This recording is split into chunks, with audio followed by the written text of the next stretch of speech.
será que quem tem TDAH tem uma tendência a se frustrar mais nos relacionamentos amorosos? Fica aqui comigo.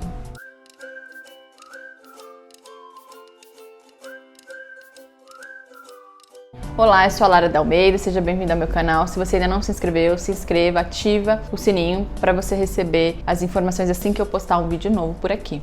Então vamos falar dessa questão, né, em relação à frustração nos relacionamentos amorosos. Então vamos lá, eu vou explicar um pouquinho em relação à frustração, os relacionamentos, né, na pessoa com TDAH. Bom, já falei em vários outros vídeos quais os sintomas principais e como eles causam prejuízo. Então se você tem dúvida, volta e dá uma olhada nos meus outros vídeos, mas a questão é o seguinte: a tríade de sintomas, né, que então é a desatenção, a hiperatividade, a impulsividade, ela vai causar uma série de déficits nas suas habilidades sociais. Claro, o que são habilidades sociais? Da habilidade em manter uma conversa, ficar ali, em chegar no horário, não se atrasar, em ter uma fala assertiva. A questão da própria impulsividade faz com que você atropele a fala do outro, que você não espere o outro falar. Muitas vezes que você não tenha tanto interesse na fala do outro, então a pessoa tá falando e você já se distraiu, foi embora. Ou então se você tem muito interesse naquele assunto, vai ficar muito tempo naquele assunto e às vezes pode cansar, né, o parceiro, ou as pessoas que estão ali à sua volta. Ou seja, esses sintomas eles vão trazer déficits nas suas habilidades sociais, porque eu tenho muito interesse ou me desenvolvi muito bem na parte profissional, na parte educacional, e aí eu vou deixando de lado porque essas relações são mais difíceis, são desafios maiores, enfim, não tenho tanto interesse e vai ficando, e aí eu vou aumentando o meu déficit, né, em relação a isso. Ou eu tive muitas dificuldades na adolescência, nas relações com os colegas da mesma idade, eu me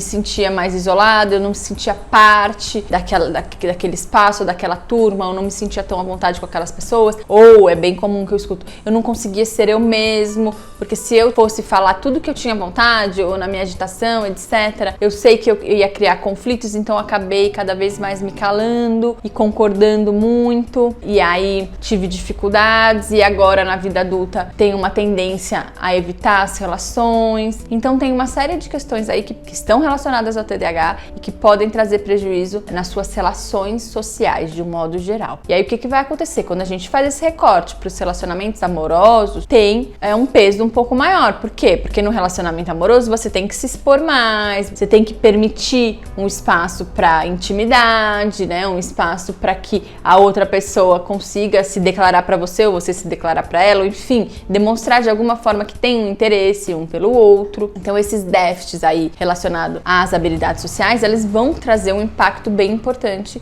nos seus relacionamentos amorosos. O que acontece? Existe então uma tendência um pouco maior à frustração, porque se eu tenho uma dificuldade um pouco maior, se eu tenho, gente, não são para todos, todo TDAH vai ter dificuldade de habilidade social? Não são todos. A gente sabe que tem uma tendência pelas próprias questões relacionadas aos sintomas, mas não serão todos, mas aqueles que têm vão ter uma dificuldade maior. Então, se eu tenho uma dificuldade maior em relação ao meu dia a dia ali nas relações como um todo, eu tenho uma chance aumentada então de me frustrar, porque se para mim é muito difícil ter que tomar uma iniciativa, iniciar uma conversa com uma pessoa que eu não conheço, que eu tenho interesse, e aí eu tenho toda uma energia, gasto uma energia para me aproximar e aquilo não corresponde à expectativa que eu tinha, eu vou me frustrar. Isso para todos os seres humanos, né? A gente cria algumas expectativas, a gente tem um interesse, a gente despende uma energia para determinada atividade. Se essa atividade não sai ou essa questão não sai da maneira como eu imaginava, se eu não consigo alcançar o objetivo que eu tinha imaginado,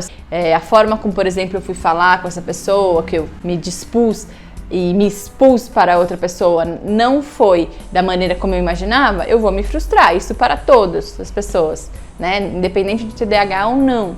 O que vai ajudar? O que pode ajudar? É desenvolver essas habilidades sociais, ou seja, se eu tenho melhores habilidades sociais, se eu consigo me desenvolver, me comunicar melhor, ser mais claro, mais assertivo, isso vai fazer com que por exemplo, esse contato inicial com uma pessoa do meu interesse seja mais tranquilo. Então eu vou ter uma facilidade maior, muito provavelmente eu tenho uma chance de obter um resultado melhor e vou diminuir minha frustração, tá? Então existe sim uma possibilidade maior para aqueles que têm dificuldade nas habilidades sociais. Ah, Lara, mas e agora? Então fica assim, o que eu faço? Assim, a gente tem que pensar o seguinte, eu já falei isso em vários outros vídeos também. O TDAH é um dos transtornos do neurodesenvolvimento que com intervenção, com tratamento, tem o melhor prognóstico. Ou seja, se a gente sabe qual é a questão principal que precisa ser desenvolvida e a gente desenvolve, a gente vai fazer com que essa pessoa se coloque em grau de igualdade com aquela pessoa que não tem o transtorno e que vai ter outras dificuldades. Ou seja, eu identifico as minhas dificuldades, eu identifico essa dificuldade, está relacionada, por exemplo, às habilidades sociais, que é nesse caso desse vídeo, e eu trabalho, eu treino, me desenvolvo para que eu melhore elas e aí eu consiga alcançar o objetivo que eu preciso, o que eu desejo, que eu gostaria, né? Então, nesse sentido, se eu tenho dificuldades para me relacionar, para, por exemplo, me aproximar de alguém, para iniciar um relacionamento, eu preciso treinar e me expondo aos poucos para melhorar essa habilidade. Vai falar, ah, Lara, mas a minha questão não, eu tenho facilidade de iniciar a relação, o meu problema é manter a relação, tá? Então vamos entender exatamente quais são os pontos ali que em determinado momento da relação eu perco o interesse, eu já não quero mais, já perde a graça e aí eu já não sei muito bem como lidar com o outro, como conversar com o outro, por exemplo. Nesse caso, é muito, muito importante. Se você já tem um parceiro com TDAH ou é TDAH e já passou por isso muitas vezes, você tem que conversar no seu relacionamento, naqueles momentos iniciais em que tá tudo bem, pra já pensar em estratégias, porque você já sabe que em outros momentos isso aconteceu. Chega em determinado momento, eu vou me desinteressando, perco o interesse, tá? Então como é que eu vou fazer para que o relacionamento continue interessante, né? Para que os dois invistam nessa relação, para que ela se desenvolva. Então, existe uma tendência, ela não é regra, ela não vai ser para todo mundo, não são todas as pessoas com TDAH que têm dificuldade nas habilidades sociais, mas para aquelas que têm, identifica e trabalha, a gente treina, a gente desenvolve essas habilidades e aí a gente diminui a chance de frustração, porque eu reconheço qual é a minha maior dificuldade e eu quero alcançar meu objetivo. Para eu alcançar esse objetivo, eu treino e melhoro habilidades específicas, ou treino estratégias para lidar melhor naquela situação em que eu tenho que me aproximar de alguém do interesse, ou se eu tenho que manter a minha relação, ou se eu tenho que controlar os meus impulsos, por exemplo. Ah, meus relacionamentos começam muito bem, mas de repente eu fico mais à vontade, aí eu sou muito impulsivo ou impulsiva, e aí eu falo alguma coisa que não é adequada, enfim, isso gera brigas e término. Então, se você já reconhece que são essas questões relacionadas a controle de impulso, vamos trabalhar, vamos melhorar para que numa relação futura isso aconteça de maneira diferente e você não se frustre, tá bom? Então é bem importante a gente entender. Eu trago essas questões, eu trago informações que muito provavelmente causam prejuízo para uma grande maioria de pessoas. No entanto, trago soluções também para a gente pensar e para vocês irem tentando se desenvolver. Tá bom? Se você gostou desse vídeo, deixa o seu like. Se você tiver sugestão para outros vídeos, comenta aqui comigo também.